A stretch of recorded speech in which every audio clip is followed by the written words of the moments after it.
Olá pessoal, sejam todos bem-vindos. Aqui é o professor Daniel Vícola e esta é a terceira parte da correção da prova do curso de formação de Fuzileiros Navais 2016 para ingresso em 2017. Lembrando, minha gente, que esta correção está sendo feita de maneira gratuita para colaborar com o estudo de todos vocês. Eu só peço em troca, então, que vocês me ajudem a divulgar todas as minhas redes sociais e principalmente o meu canal. O meu canal aqui no YouTube, recém-criado, que tem por objetivo auxiliar cada vez mais estudantes de todo o país com cursos preparatórios gratuitos. Para isso, eu preciso da sua ajuda na divulgação do canal, no compartilhamento dos vídeos, tudo bem? Lembrando aí então, meus canais, minhas redes sociais são no Facebook, a minha página Gramática Aplicada, Daniel Vícola, o meu perfil, Daniel Vícola, pode me adicionar, pode conversar comigo, será um prazer ajudá-los. No Instagram, @Daniel Vícola é o meu perfil. E aqui no YouTube, o canal que você localiza facilmente digitando Dan Vícola na busca do site, na busca do YouTube. Lembrando então que as questões que compõem este terceiro bloco ainda são questões referentes ao texto de número 1. Começo aqui o nosso terceiro bloco com a questão de número 9, ok? Leia o fragmento retirado do texto. Assisti a uma fita de cinema com um artista que representa muito bem. Esse trecho estava lá entre as linhas 24 e 25 do texto de base. Assinale a opção na qual o verbo assistir possui um significado semelhante ao apresentado no trecho acima. Minha gente, quando eu falo de significado semelhante, eu estou pensando, sobretudo em relação aos verbos, na estrutura transitiva do verbo. Quando eu digo assistir a uma fita, veja que este a é o a preposição. Logo depois dele eu tenho o artigo indefinido uma, ok? Então, a uma fita de cinema. Quem assiste, assiste a alguma coisa no sentido de ver, no sentido de presenciar aquela coisa. Então, o verbo assistir aqui está sendo empregado como verbo transitivo indireto, pedindo, portanto, um objeto regido da preposição a. Regido significa o quê, professor? Significa introduzido pela preposição a, ok? Esse objeto indireto ligado ao verbo assistir. Para que você se lembre de todas as possibilidades de regência do verbo assistir, eu preparei aqui, como sempre tenho feito na correção, uma pequena relação para que você recorde e anote. Vá anotando aí no seu material, vá aproveitando esta correção para fazer também uma revisão teórica para a sua prova. Vamos lá? Olha lá, regência do verbo assistir. Minha gente, o que é regência? Uso, emprego, formas de se utilizar o verbo assistir. No sentido de prestar assistência, ajudar ou socorrer, o verbo assistir é usado sem preposição, pedindo, portanto, um complemento não preposicionado, que é o quê? O objeto direto. Então, o verbo assistir, empregado como VTD, verbo transitivo direto, pode significar prestar assistência, ajudar ou socorrer, como você observa no exemplo. O professor assistia os alunos novatos. Repare que os alunos novatos, objeto direto, não se liga ao verbo por meio de preposição, tudo bem? O verbo assistir aqui significa ajudar, socorrer, prestar auxílio, prestar assistência. Agora, segunda possibilidade, no sentido de ver, de presenciar, o verbo assistir se torna transitivo indireto, pedindo um objeto introduzido pela preposição a, ou seja, um objeto indireto. Não assistimos ao programa de ontem. Repare que quem assiste, assiste a alguma coisa no sentido de ver, no sentido de presenciar. Então, quando eu digo não assistimos ao programa de ontem, eu estou dizendo que não vimos, não é? O programa de ontem. Terceira possibilidade. No sentido de caber, de pertencer, o verbo assistir será ainda verbo transitivo indireto, pedindo um objeto introduzido pela preposição a. Por exemplo, quando digo assiste ao homem esse direito. O que quer dizer o verbo assistir nesta oração, minha gente? Eu estou dizendo que cabe ao homem esse direito, pertence ao homem esse direito. O verbo assistir, também como transitivo indireto, com objeto indireto introduzido por a, pode significar caber, pode significar pertencer. E ainda no sentido de morar, de residir, o verbo assistir será intransitivo, ele não pedirá objeto algum, mas virá acompanhado de um adjunto adverbial de lugar introduzido pela preposição em. Então eu digo, assistiu em Madrid não é complemento, ok? Não é objeto indireto, é simplesmente um adjunto adverbial de lugar por muito tempo. Assistiu em Madrid por muito tempo. Então veja que assistiu, sinônimo de morou, sinônimo de residiu. Então o verbo assistir tem esses 4 usos, tem essas 4 possibilidades de significado. Voltando à questão, nós temos lá, assinale a opção na qual o verbo assistir possui significado semelhante ao apresentado no trecho acima. O trecho acima apresentava o verbo assistir no sentido de ver, de presenciar. Vamos dar uma olhada nas alternativas? A letra A me diz, o médico assistia os acidentados. Opa, assistia os acidentados? Verbo transitivo direto. E nesse caso, assistir é sinônimo de quê? De prestar auxílio, prestar ajuda, prestar socorro. Não é o que estamos procurando. Na letra B eu tenho lá, este direito assiste aos brasileiros. Veja que aqui, verbo transitivo indireto, pedindo objeto indireto introduzido pela preposição a, que está aqui, aos brasileiros, e assiste agora é sinônimo de caber, pertencer. Este direito cabe aos brasileiros. Este direito pertence aos brasileiros. Também não é o que estamos procurando. Na letra C, eu tenho lá, assisto em São Paulo há anos. Olha lá, em São Paulo, adjunto adverbial de lugar. Portanto, o verbo assistir no item C é sinônimo de morar, residir, verbo intransitivo. Também não é o que estamos procurando. Na letra D de dado eu tenho, venha assistir ao espetáculo da noite. Opa, encontramos o que estávamos procurando. Assistir ao espetáculo é presenciar, é ver, é verbo transitivo indireto, pedindo um objeto indireto introduzido pela preposição a, que está aqui, ao espetáculo. A letra D de dado, portanto, é a nossa resposta. Na letra E, nós tínhamos quem no Brasil assiste é brasileiro. Veja, verbo intransitivo, sinônimo de morar, sinônimo de residir. Então, essa questão tratava a respeito da regência do verbo assistir. Mudando a regência, mudando a transitividade, muda o sentido do verbo. Prestem muita atenção a esse detalhe, tudo bem? Próxima questão. Questão de número 10. Vejam lá. Considere a frase abaixo retirada do texto. A própria linguagem corrente vai se renovando. Esse trecho está presente nas linhas 14 e 15 do texto de base. O tema em destaque pode ser classificado como... Repare que o tema em destaque é a palavra ser, e a palavra ser pode ser muitas coisas na língua portuguesa, né? Assim como a palavra que.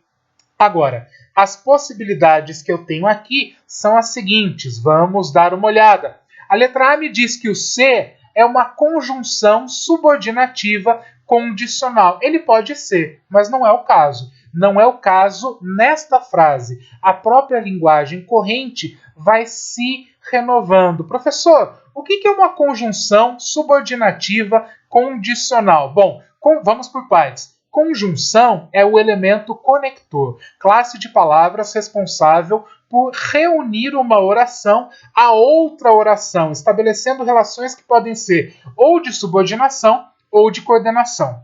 Se for de subordinação, então ela vai ser uma conjunção subordinativa, ok? E aí, completando a nomenclatura, eu tenho o condicional. Bom, nesse momento, para análise da alternativa A, eu vou excluir conjunção e subordinativa e vou olhar só para esse último item aqui, ó, condicional. O que significa ser condicional? Significa que aquele ser teria que impor uma condição. Por exemplo, quando eu digo, se não chover, eu vou à festa. Veja aqui, eu vou à festa se não chover. Esse é o condicional. Esse é o se condicional, porque ele é usado para introduzir uma condição. Não é o caso da palavra se no texto em questão. Agora, a letra B me diz assim, o se é um substantivo. O se também pode vir a ser um substantivo, mas não é o caso aqui. O se não foi substantivado. Na letra C, eu tenho o seguinte, o se é um pronome reflexivo no texto em questão. Repare que o que é um pronome reflexivo? É aquele pronome que indica, não é, que quem pratica a ação é também aquele que a recebe, é também aquele sobre o qual a ação incide. Repare que quando eu digo que a própria linguagem vai se renovando, eu estou dizendo que a linguagem renova a si própria. Portanto, este se sim indica reflexão, ação que incide sobre o próprio sujeito. A própria linguagem vai se renovando, vai renovando a si própria. Portanto, esse se é mesmo um pronome reflexivo. Quando eu tenho o se como partícula expletiva, o que diz a alternativa D, quando esse se é apenas uma partícula de realce. Quando eu digo assim, foi-se embora a minha amiga. Foi-se embora. Veja aqui, quem vai, vai. Não existe ir-se, ok? Mas eu digo foi-se embora. Esse se está só realçando o sentido do verbo ir. Ele não é necessário. Nessa ocasião, o se é considerado partícula expletiva. E a letra E me diz conjunção subordinativa integrante, aquele que serve para juntar uma oração subordinada a uma oração principal, o que não é o caso aqui também, ok? Teste de número 10, resposta letra C. A questão de número 11, minha gente, vai tratar de um assunto muito importante que faz parte do edital de vocês. E aí, para dar aquela ajuda, para dar aquela força, eu preparei aqui uma rápida revisão sobre as várias figuras de linguagem citadas como alternativas de resposta. Vejam o enunciado do texto. No trecho, no Brasil, as palavras envelhecem e caem como folhas secas, presentes nas linhas de 6 a 7, a figura de linguagem utilizada pelo autor para estabelecer uma relação de sentido entre as palavras e as folhas secas foi, e aí eu tenho metáfora, eufemismo, comparação, paradoxo ou ironia. Será que você se lembra de todas essas figuras de linguagem? Se não, vamos à nossa rápida revisão, aquele momento em que você pega lápis e papel, caneta e papel, caderno, enfim, fichas de estudo e anota o resumo de cada uma dessas figuras de linguagem. Vamos lá? O que é a metáfora, pessoal? Começando por ela. A metáfora consiste numa comparação implícita, uma comparação subentendida, numa relação de similaridade que se estabelece entre duas palavras ou expressões. É o que acontece, por exemplo, quando eu digo ela é uma flor. Vejam que não é possível, né, que se diga que alguém é uma flor. O que se estabelece aqui é uma comparação subentendida. Quando eu digo que ela é uma flor, na verdade eu estou dizendo o quê? Que ela é como uma flor, que ela se parece a uma flor. Tudo bem? Se a comparação fica subentendida, eu tenho uma metáfora. Próximo exemplo. 2 diamantes brilhavam no rosto da menina. O que são esses 2 diamantes? São os olhos. Mas repare que a comparação fica subentendida. Se a comparação se estabelece de maneira implícita, eu continuo tendo a metáfora. Somente a ingratidão, essa pantera, foi tua companheira inseparável. Repare que a ingratidão é comparada de maneira subentendida, de maneira implícita, a uma pantera, ocasião em que, de novo, vemos acontecer a metáfora. Já o eufemismo, citado na letra B, eu tenho lá. O que é um eufemismo, pessoal? Ele consiste na substituição de um termo considerado desagradável ou inaceitável por um termo que seja mais agradável ou aceitável, enfim, um termo mais ameno. Eufemismo, minha gente, consiste em amenizar uma informação que possa parecer rude, grosseira, desagradável, enfim, eu estou suavizando uma informação, né, que poderia parecer muito bruta, muito abrupta.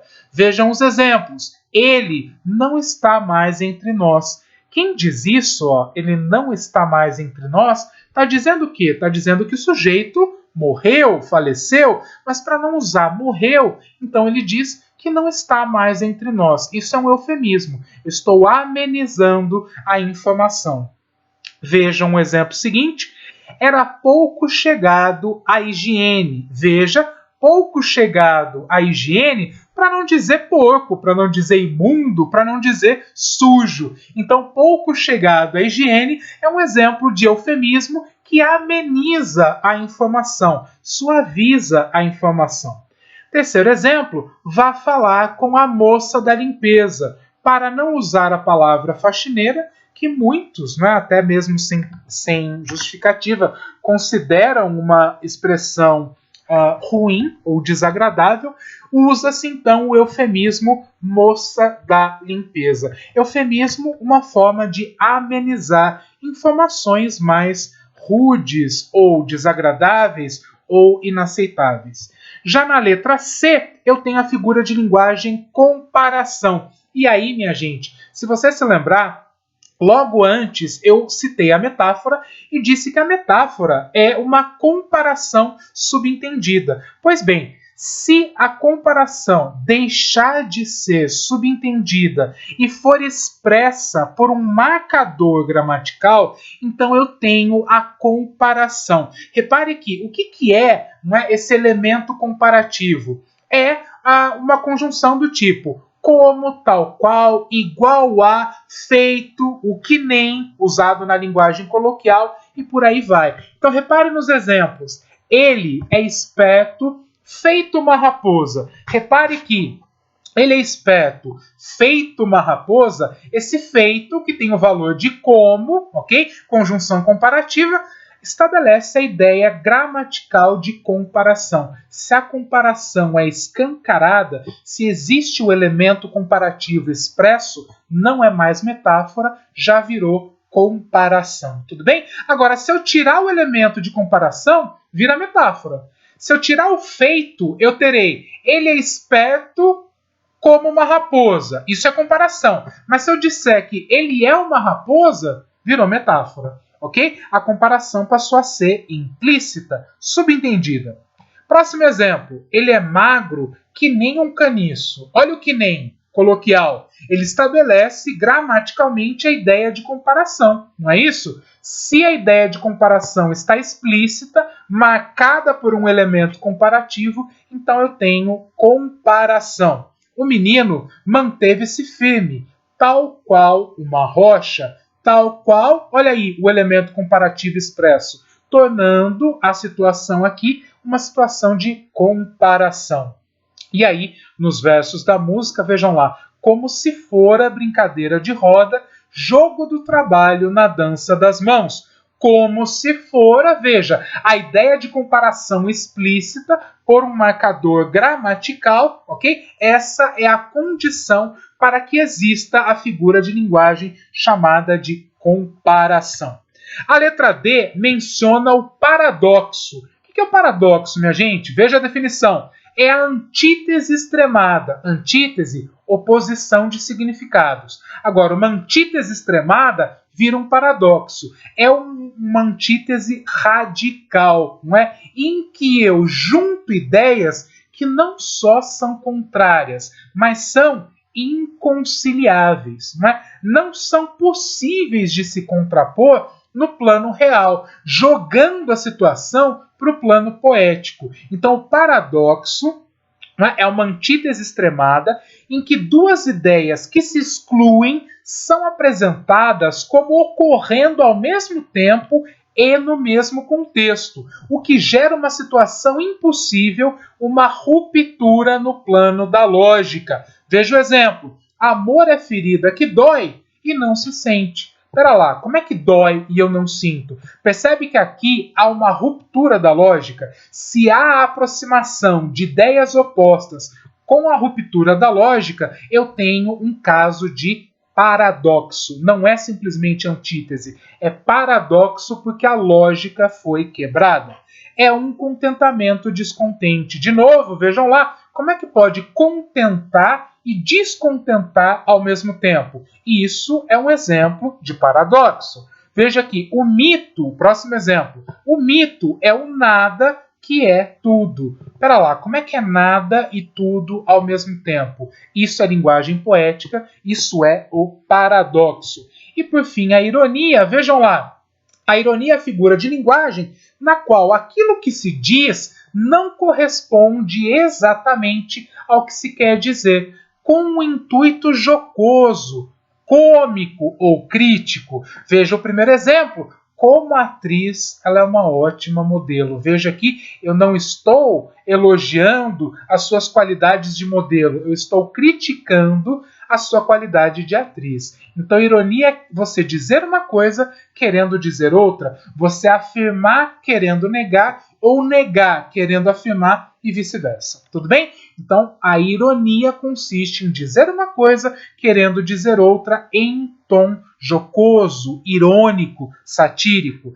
Aí, na tirinha aqui da personagem Dona Nésia, que eu adoro, né? A Dona Nésia está sempre mal-humorada, ela vai ao supermercado e a caixa diz: aceita algumas balinhas de troco, senhora? E ela responde: por acaso eu estou te pagando com balas, querida? Quer dizer, né, já dando aquela tirada, sendo irônica, diz uma coisa querendo dizer outra. Claro que não, eu não estou pagando você com bala, por que eu vou querer bala de troco? Ok? Essa é a ironia. E aí eu volto para a minha situação, chegando à conclusão de que o exemplo tirado do texto é um exemplo de quê, minha gente? A partir de tudo que vimos aqui. Exemplo de comparação. Quando eu digo, no Brasil, as palavras envelhecem e caem como folhas secas, olha o como, conjunção comparativa, estabelecendo de maneira explícita a situação de comparação. Portanto, esta é a nossa resposta, ok? Aproveitamos a questão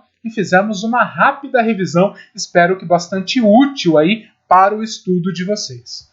Questão de número 12, vejam lá. Em qual alternativa a palavra destacada do texto 1 é um advérbio? Então eu tenho aí em cada alternativa uma palavra destacada. E eu tenho que encontrar aquela alternativa em que a palavra destacada é um advérbio. Aí, minha gente, eu começo recordando com vocês o seguinte: o que é o advérbio? É a palavra que acompanha e modifica o verbo, acrescentando ao verbo o quê? Uma circunstância.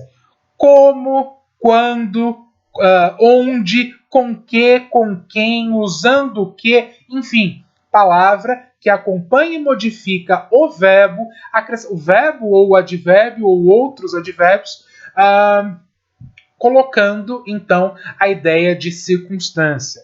Vejam lá a letra A. Não saberão dizer que viram um filme com um ator que trabalha bem. Veja que um ator que trabalha bem, a palavra bem modifica o sentido do verbo trabalhar. Opa, modifica o sentido do verbo, acrescentando que ideia? A ideia de modo. Trabalha como? Trabalha bem. Parece que logo de cara já encontramos a nossa resposta. Vejam lá. Bem é advérbio de modo que modifica o sentido do verbo trabalhar. Lembrando, o advérbio modifica o verbo, o adjetivo ou outros advérbios, ok? Acrescentando alguma ideia de circunstância. Nesse caso, o advérbio bem, que é um advérbio de modo, modifica o sentido do verbo trabalhar. Achamos a resposta no item A. Agora, na letra B, falar português não é difícil. Repare que a palavra difícil me aponta uma qualidade, uma característica. Portanto, difícil será o quê? Será um adjetivo. Na letra C, nós temos lá, no Brasil, as palavras envelhecem e caem como folhas secas. Repare que o E liga a primeira oração à segunda. Quem reúne uma oração à outra oração é a conjunção. Não é? Na letra D, eu tenho assistir a uma fita de cinema. Veja que esse A é a preposição que introduz o objeto indireto exigido pelo verbo assistir, que é verbo transitivo indireto, quando significa ver, quando significa presenciar. E na letra E, pegarão um defluxo. Veja aqui, ó, um defluxo, sinônimo de resfriado. Não é? E aí o que aparece antes é o artigo, não é, responsável por acompanhar o substantivo defluxo. Tudo bem? No teste de número 13, nós temos o seguinte: irão ao banho de mar em vez de ir à praia. Quem vai a algum lugar. O verbo ir é intransitivo, mas pede um adjunto adverbial de lugar. E esse adjunto adverbial de lugar vem introduzido pela preposição a. No caso, a preposição a se junta ao artigo definido feminino a, que antecede e acompanha o substantivo praia, que é feminino e que está no singular. Portanto, quem vai a algum lugar, né? E a praia gera condição de crase porque o a, preposição, encontra o a, artigo feminino, que antecede o substantivo feminino praia. Lembrando, o que é crase? Junção do a, preposição, com o a, artigo, ou do a, preposição, com o a inicial dos pronomes demonstrativos aquele, aquela e aquilo. Tudo bem? Bom, olhando para o texto da questão, eu tenho lá. Observe que o acento indicativo de crase foi utilizado corretamente. Sim, acabei de explicar para você. Assinale a opção que, obrigatoriamente, também deve receber esse sinal gráfico. Qual sinal gráfico? O acento grave, indicador de crase. Então, em qual das alternativas a crase é obrigatória? Vamos dar uma olhada? Vou a Brasília toda semana. Agora, quem vai a algum lugar, tudo bem? Só que, olha a palavra Brasília. Eu coloco ou não coloco o artigo antes da palavra Brasília, o substantivo próprio Brasília? Aí tem uma regrinha muito fácil de lembrar, que eu aconselho que você anote aí no seu material de estudo, que é a seguinte: se vou a, volto da, crase a. Se vou a, volto de, crase para quê? E essa regrinha me faz pensar em quê, minha gente? Quando eu tenho um topônimo, quando eu tenho um nome de lugar, eu vou pensar no seguinte: vou a Brasília, volto da Brasília? Não, volto de Brasília. Então, se vou a, volto de Brasília, se vou a, volto de, crase para quê? Esse primeiro a não será craseado. Tudo bem? Agora, letra B. Marcos estuda a matéria com afinco. Repare que a matéria, esse a, é apenas o artigo. Como é que eu sei? Eu olho para o verbo e o verbo é o verbo estudar. Estudar é verbo transitivo direto. Quem estuda, estuda alguma coisa. Então, a matéria é objeto direto do verbo transitivo direto estudar. Se é verbo transitivo direto, para que crase? Não há preposição, não há como fazer essa crase, ela não é necessária, ok? Então a letra B também não precisa de crase. Na letra C, dirijo a palavra a vossa senhoria. Ok, quem dirige, dirige alguma coisa a alguém. Dirijo a palavra, objeto direto, portanto sem preposição, portanto sem crase, a vossa senhoria. Bom, Poderia haver crase, mas eu vou lembrar aqui de uma outra regra da crase. Não se faz crase diante de pronomes de tratamento. Que são pronomes de tratamento? Vossa Majestade, Vossa Senhoria, Senhor, né? Esse tipo de pronome utilizado em tratamentos formais, ok? Que é o caso aqui. Se eu não faço crase diante de pronome de tratamento, eu não posso fazer crase diante de Vossa Senhoria. Portanto, descartada a alternativa C. Na letra D de dado, vejam lá, visando a vitória, não poupou esforços. Repare que aqui, de novo, eu vou ter um caso de regência verbal. O verbo visar, quando utilizado como verbo transitivo indireto, significa objetivar, ter por meta, ter por objetivo. Visando a vitória, quer dizer, tendo por meta a vitória, tendo por objetivo a vitória, não poupou esforços. Se o verbo visar é transitivo indireto e pede a preposição a, eu vou olhar para a palavra da frente e verificar que vitória é substantivo feminino que permite a anteposição de um artigo feminino. Esse artigo vai se juntar com o a preposição exigido pelo verbo e gerar o que, minha gente? Gerar a crase. Visando a vitória, acraseado, portanto, não poupou esforços. Esta é a nossa resposta. A letra D. A letra E dizia, levou a criança ao circo. Quem leva, leva alguém a algum lugar. Esse a algum lugar, adjunta adverbial de lugar, ok? A criança, objeto direto. Se é objeto direto, não tem preposição. Teste de número 14. Vejam lá. No texto, aparecem várias palavras acentuadas graficamente. Então, o tema desse teste é acentuação gráfica. Vamos recordar aqui, então, rapidamente, algumas regras de acentuação. Vejam lá. Aliás, palavra oxítona terminada em a ou as é acentuada. Está, palavra oxítona terminada em a ou as é acentuada. Biquíni, palavra paroxítona terminada em i é acentuada. Já monossílabo tônico terminado em a é acentuado. Todas essas, minha gente, são regras de acentuação. Qualquer dúvida, procure no meu canal a playlist Português Passo a Passo, uma acentuação gráfica, para você encontrar as aulas em que eu falo a respeito das regras de acentuação. Tudo bem?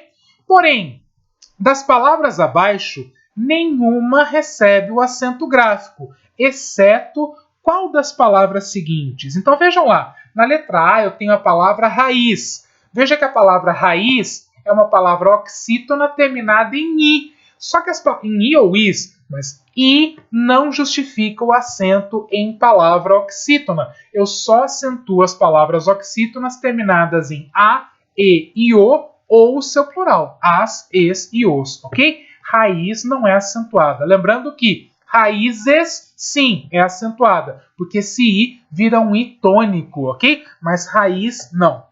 A letra B, armazém.